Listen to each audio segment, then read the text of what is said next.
Hello दोस्तों। मैं हूँ Vivek Santholia, SEBI registered stock market analyst. आज हम लोग बात करेंगे। एक नया आईपीओ आ रहा है। बहुत बड़ा आईपीओ आ रहा है। वो आईपीओ आ रहा है NSC, NSE, national stock exchange का आईपीओ आ रहा है। अब आप बोलेंगे कि शेयर ट्रेडिंग, हम लोग खुद इसमें शेयर ट्रेडिंग कर रहे हैं। जितनी भी बड़ी बड़ी कंपनी है वो खुद एनएससी में ही लिस्ट होती है, तो इसका आईपीओ कैसे आ सकता है? तो टोटल बात यह है कि जितनी भी बड़ी कंपनी है, जो भी नई कंपनी आती है, वो एनएससी में ही लिस्ट होती है। वो अपने शेयर एनएससी के थ्रू ही, टर्मिनल के थ्रू ही सेल करते हैं, परचेज करते हैं। और वहीं से वो एनएससी खुद अपना एक आईपीओ लेके आ रही है। इसका मतलब क्या हुआ? तो इसको बहुत सिंपली भाषा में आपको बताता हूं मैं कि ये क्यों आ रहा है। एनएससी को आप समझिए कि एनएससी एक मॉल है। आप मान लीजिए कि एनएससी एक मॉल है, और इस मॉल में अलग अलग 5 दुकान चल रही है। एक चल रही है आपका इक्विटी की, इक्विटी। दूसरी चल रही है ऑप्शन। तीसरी चल रही है फ्यूचर, फ्यूचर। चौथी चल रही है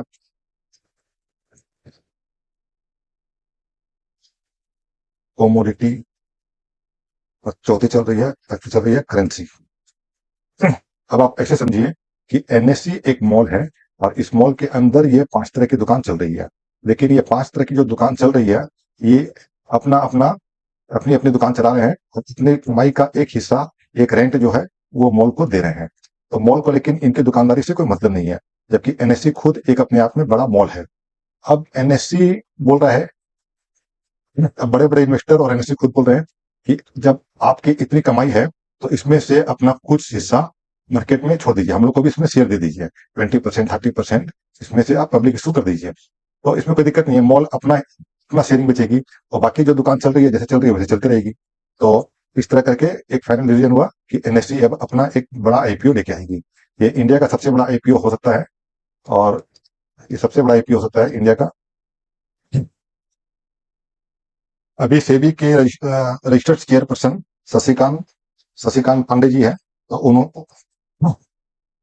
उन्होंने एक अभी वो पास किया है। सेबी के रजिस्टर्ड चेयरपर्सन है शशिकांत दुबे।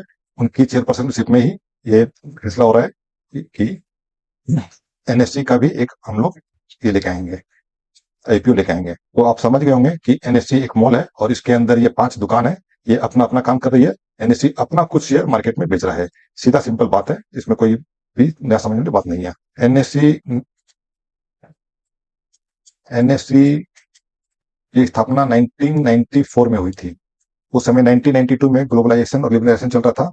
उसके बाद फिर देश को एक जरूरत पड़ी कि एक ऐसा टर्मिनल बनाया जाए जहां पर नई नई और बड़ी बड़ी कंपनी आके खुद को लिस्ट कर पाए। क्योंकि लिबरलाइजेशन का मतलब ये होता है कि खुलापन, आप अपने मार्केट में शेयर को बेच सकेंगे, हिस्सेदारी को ले सकेंगे।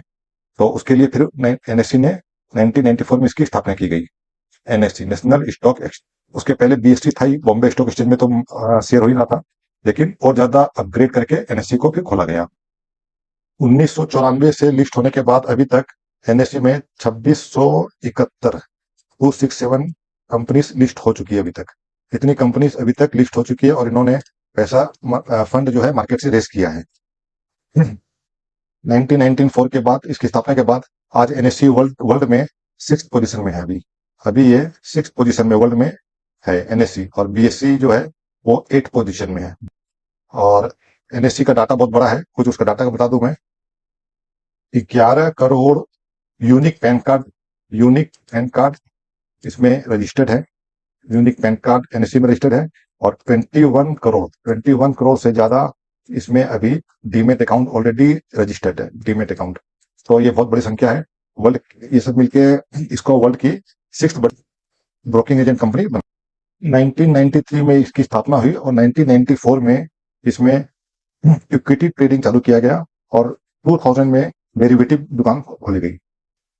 डेरिवेटिव में फ्यूचर, ऑप्शन, ये सारे चालू हुए 2000 में चालू हुए। वर्ल्ड में 8 जो सबसे बड़े बड़े स्टॉक एक्सचेंज है, उसमें नंबर 1 में आता है न्यूयॉर्क स्टॉक एक्सचेंज। 2 नंबर में आता है नस्डाक नस्डाक स्टॉक एक्सचेंज है।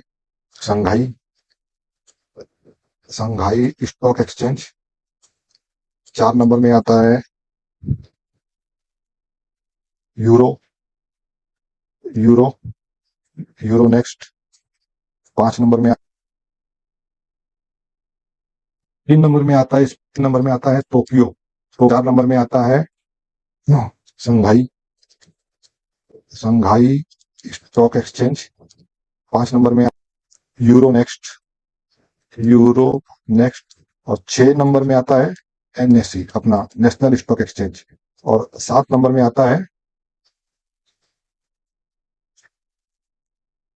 7 नंबर में आता है Hong Kong Hong Kong stock exchange Hong Kong stock exchange. और 8 नंबर में अपना आता है बॉम्बे स्टॉक एक्सचेंज। तो इस तरह वर्ल्ड की 6 नंबर में अपना स्टॉक एक्सचेंज है, नेशनल स्टॉक एक्सचेंज। और बीएससी 8 नंबर में। और इसकी अभी पीरियड हो रही है अप्रोक्सीमेट 30 to 31 ईयर।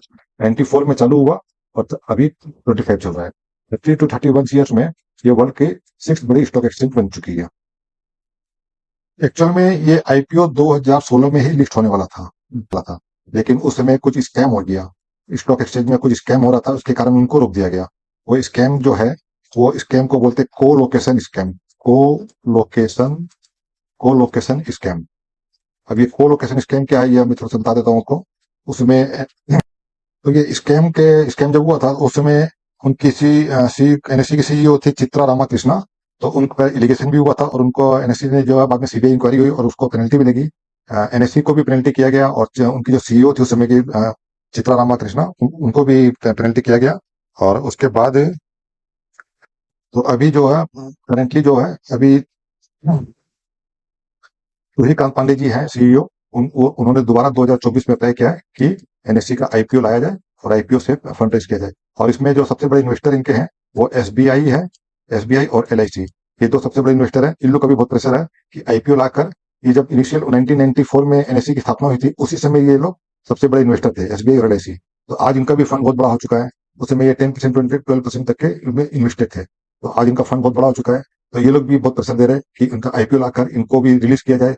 ये भी रिलीज होना चाहते हैं और अपना प्रॉफिट बुक करना चाहते हैं। और एनएससी को भी बोला कि आप भी अपना प्रॉफिट बुक कीजिए और रिलीज कीजिए। तो अब सारा कंडीशन फेवर में आ गई है, सारे स्कैम दूर हो गया है, अब कोई दिक्कत नहीं है। तो अभी 2024 में ये अप्लाई हो चुका है, अभी प्रोसेस में है।